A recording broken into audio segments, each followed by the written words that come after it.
Dans le cadre du cours de communication interculturelle, nous avons décidé de nous pencher sur les expériences de travail et d'études à l'étranger. Pour cela, notre vidéo sera axée sur 3 thèmes: l'accueil dans un pays étranger, les différences dans le milieu du travail et finalement la difficulté que l'on peut rencontrer en rentrant chez soi. Pour mener à bien notre projet de recherche, nous avons rencontré 3 personnes: Alexis Morissette, Mathieu Cornelier et Jonathan Pierrat. Je m'appelle Mathieu Cornelier, je suis ingénieur civil. J'ai gradué de la Polytechnique en 2006. Aujourd'hui, je travaille pour une compagnie qui fabrique des géomembranes et je suis directeur technique pour l'hémisphère ouest. Bon, ben bonjour, je m'appelle Alexis Morissette, je suis ingénieur, j'ai fait mon bac en génie des eaux à l'Université Laval. Je travaille maintenant pour H2O Innovation. Et dans le cadre de mon travail, bon, moi j'ai été amené à aller travailler en Afrique, au Maghreb, plus précisément en Tunisie. Alors, je m'appelle Jonathan Pierrat, je suis français, ça fait 1 an que je suis arrivé à Montréal pour faire un bac en génie de production automatisée. Nous allons maintenant vous montrer comment nos interlocuteurs se sont intégrés dans leur culture d'accueil.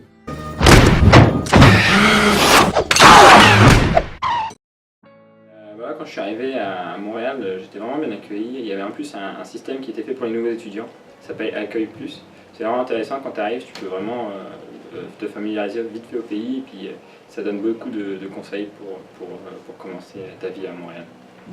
Si je voyage pour des problèmes qu'il faut que je résolve, généralement je me fais accueillir pas nécessairement bien par les clients, mais quand je voyage plus pour des rôles d'éducation et tout ça, les Canadiens en général sont très bien accueillis, peu importe où est-ce qu'on va. Puis, deuxièmement, je pense que les ingénieurs en général, ils ont une bonne réputation, donc une relation de confiance généralement avec le monde local. J'étais très ouvert, j'étais très content de nous voir parce qu'il amenait beaucoup d'emplois à la ville. Il amenait une certaine sécurité, il amenait il amenait de l'argent. Donc l'accueil, c'est sûr, était excellent. On était vraiment très bien traités. Et même les gens de la ville, quand ils voyaient que j'étais étranger, mais pour eux, c'est une ville qui est très touristique, ils vivent du tourisme beaucoup. Donc, quand ils me voyaient, l'accueil était vraiment bien. Les gens je me suis jamais senti là, menacé ou rejeté ou autre chose du genre. C'était m'adapter pour pogner un peu ma routine. Tu sais, là-bas, bon, c'est anodin, là, mais pour prendre une bière, si tu vas pour bar, au dépanneur, ils n'en vendent pas. Là. Il y a une épicerie dans toute la ville qui te fait acheter de la bière. C'est des petits trucs de même. Puis j'avais juste un petit frigidaire, comment les heures d'ouverture, fermeture de l'épicerie pour aller manger, ça, la restauration. Les déjeuners, ça d'accord, mais il n'y a pas beaucoup de restaurants qui font des déjeuners standards comme nous. Là, il y a des barrières culturelles, définitivement, des valeurs différentes. Faut faire très attention à ce qu'on dit. Aussitôt qu'on sort du point de vue technique, point de vue technique, c'est blanc puis c'est noir, c'est vrai, c'est faux, c'est facile. Mais il faut faire attention à nos commentaires pour ne pas faire de jugement parce que les valeurs puis les cultures sont complètement différentes de pays en pays puis de région en région. La difficulté au début, c'était vraiment plus niveau financier, économique ou encore il faut s'acclimater au pays où tu arrives, la langue un peu. Et ouvrir un compte en banque, s'inscrire à l'école, tout ce qui est papier administratif, c'était peut-être le plus compliqué en arrivant ici. Mais sinon, dans l'ensemble, c'était vraiment quand même facile. Ils finissent beaucoup leur expression par ça se peut-tu ou t'en veux-tu, c'est assez choquant. Après, il y a aussi c'est correct ou pour vrai. Il y en a quand même pas mal d'expressions qui sont différentes des nôtres. C'est seul. Mais c'est assez drôle, on s'y habitue, puis après à la langue on les reprend. Ou sinon le lala, à la fin des phrases, ou bala, c'est le plus drôle. Je suis chanceux, ce que j'étais, c'était arabe, français et anglais. Et non, ça s'est très bien été. Aussi, il y a beaucoup d'interprètes. Sur le chantier, il y a beaucoup d'interprètes parce qu'il y avait aussi des Américains sur le chantier, puis des Canadiens anglais. Donc, les autres ne parlaient pas français. Fait que il y a toujours beaucoup d'interprètes qui étaient là pour que ce soit plus facile. J'ai jamais vécu avant d'aller vraiment loin, mais on se sent très vulnérable, vulnérable, c'est le bon mot. Tous nos interlocuteurs se sont rendus à l'étranger dans le but de travailler ou d'étudier. Nous allons voir les points marquants de leurs expériences. Ce que je m'aperçois à discuter souvent avec du monde locaux, c'est la liberté qu'on a au Canada. on s'en rend pas compte quand on voyage pas, mais quand on arrive dans des pays, tu te dis, bon, parce qu'ils n'ont rien, puis que leurs droits sont bafoués, puis tout ça, de pouvoir leur parler de comment ça fonctionne chez nous. Puis même eux autres, des fois, ils vont dire qu'on n'est pas libre du tout, puis c'est très, très drôle, pas drôle, mais intéressant comme perspective, question de dire qu'on n'est pas libre parce que on a tellement de règlements versus eux autres, mais personnellement, je trouve qu'on est libre. C'est la liberté d'expression et de décision qu'on a. Les Arabes sont très, très hiérarchiques. T'sais, le patron, c'est le patron. Puis si tu es au-dessus de moi, ils ne contestaient pas trop, mettons, l'autorité, si on peut dire. Si on leur demandait de faire de quoi, ben, ils le faisaient. T'sais. Je trouvais que c'était très... nous, au Québec, même si on a un patron, on est porté pareil, on va le challenger un peu plus. Quand on est à l'aise avec lui, on va le challenger. Puis ça, là-bas, non, il ne challengeait pas. Là. Puis eux, ils pouvaient quitter le travail n'importe quand pour aller prier. Okay. Là, tu parlais avec un soudeur, tu retournais au bureau, tu ressortais pas, tu avais oublié de quoi. Là, il est rendu où? Il était rendu à la prière. T'sais. Il allait prier un peu n'importe quand, si on peut dire. Ça, des fois, ça peut être... Tu comprends que, OK, c'est des croyants, ils prient. Moi, j'avais pas de problème là, mais donc, quand c'est un peu free for all, ils vont prier n'importe quand dans la journée. Là, ils vont-tu là pour vraiment prier ou c'est pour perdre leur temps ou pour faire d'autres choses? Les unités impériales, c'est vraiment genre hallucinant. Genre, on se trompe entre le métrique et puis à chaque fois, ils veulent qu'on travaille en impérial alors que nous, on est habitués en métrique. Donc là, c'est vraiment le pire. Après, il y a les expressions pour tout ce qui est outils. C'est vraiment des expressions anglaises. Donc alors là, dès que je lui disais, je voudrais 1 mètre, il ne comprenait pas du tout ce que je lui demandais. C'était ça le plus choquant en fait dans le travail. Mais sinon, ensemble, ils travaillent, je dirais, comme en France. Il n'y a pas de choc à ce niveau. L'organisation, c'est différent. Eux, c'est une chose à la fois. Puis qu'est-ce qui n'aidait pas le contexte dans tout ça? En Tunisie, présentement, c'est pas il n'y a pas beaucoup de travail. Donc, ce chantier-là, après ce chantier-là, il n'y a plus de gros chantier. Fait que eux, plus longtemps que ça dure, mieux c'est. Fait que c'est ça, ça devait peut-être jouer dans leur vitesse d'exécution. C'est drôle, une fois, on a eu comme une réunion de chantier, puis durant la journée, ça avait passé des événements la journée n'avait pas très bien été. Puis il y a plusieurs Québécois qui étaient là, les hauts placés du chantier, c'était tous des Québécois. Mais il y avait quelques Arabes qui étaient en réunion, donc là, un Québécois qui parle, puis il se fâche, puis il lâche 3-4 sacs. Là, après la réunion, il dit, un collègue qui était arabe, il vient me voir, il dit, qu'est-ce qu'il voulait dire, Michel? On dit, tabarnak, c'est quoi ça, tabarnak? Là, il ne comprenait pas les sacs, qu'est-ce que ça voulait dire, que ça, c'était bien drôle. Fait que c'est sûr, il faut que tu fasses un petit peu attention, mais des expressions typiquement québécoises, mais ils ne comprennent pas, fait que t'es pas. Là, c'est peut-être des fois de parler un peu moins vite.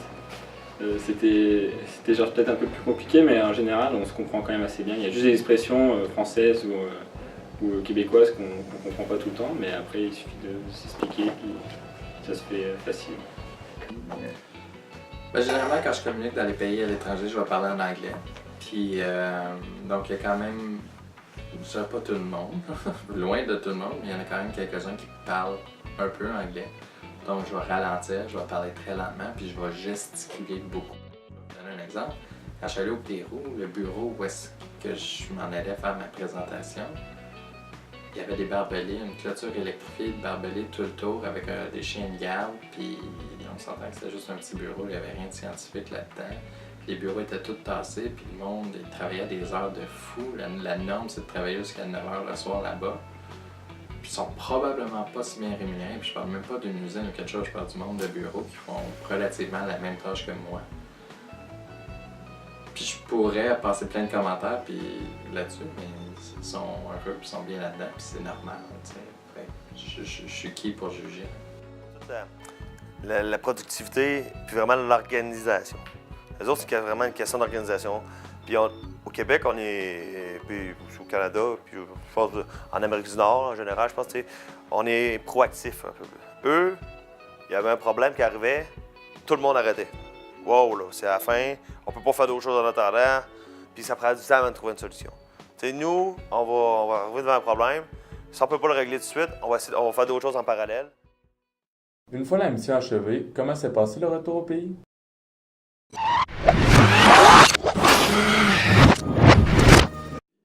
C'est le retour à la normale, là, Fait que, en fait, quand on voyage, on est un peu sur un nuage, puis quand on revient, c'est un peu retour à la réalité. Tu voyages dans des pays que le mood est plus relax, puis tu reviens ici, puis que le monde est plus stressé, c'est surtout ça, là, c'est de Réadaptation. réadaptation un peu. Là. Et, puis il y avait la température aussi, là, c'était assez chaud là, en Tunisie.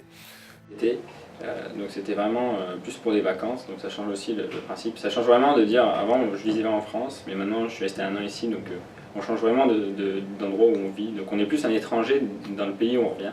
Parce que moi j'y suis retourné que pour les vacances, donc des fois tu as l'impression de ne plus être français ou de ne plus être dans ton pays.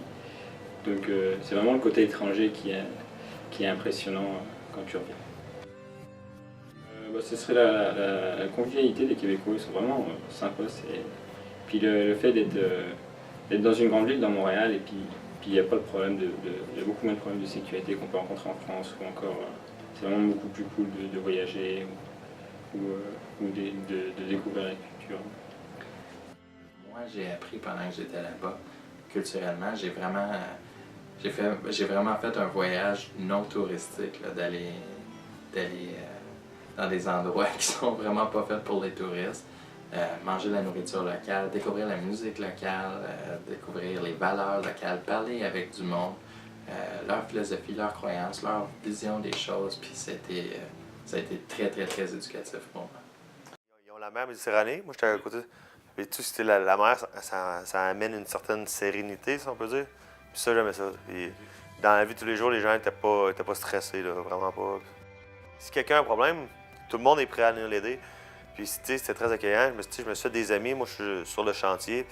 Et après ça, ces gens-là ne gagnent pas les gros salaires. Puis un ami m'a emmené voir une partie de soccer, puis j'avais pas trouvé des chandails de l'équipe locale. Puis j'ai dit, t'es bon, m'en trouver un. Puis le lendemain, il m'est revenu avec le chandail, l'écharpe, le petit drapeau à me mettre dans l'automobile. J'ai dit, OK, cool, combien je te dois, tu sais. Jamais rien voulu savoir que je rembourse. Puis le gars, je dis, il gagne pas beaucoup d'argent, tu sais, puis il était prêt à me donner ça. C'est une générosité envers les gens qui, je pense qu'on a beaucoup à apprendre de ça. Là. Très stressé ici, hein? On était très productifs, ce qui est bien, mais eux, ils atteignent les résultats aussi avec moins de stress, si on veut. Donc, ils prennent le temps d'apprécier la vie, de vivre autre chose que le travail aussi. Puis je pense que c'est important aussi. Parce que c'est vraiment un des aliments le plus connus au Québec et je ferai goûter à mes parents.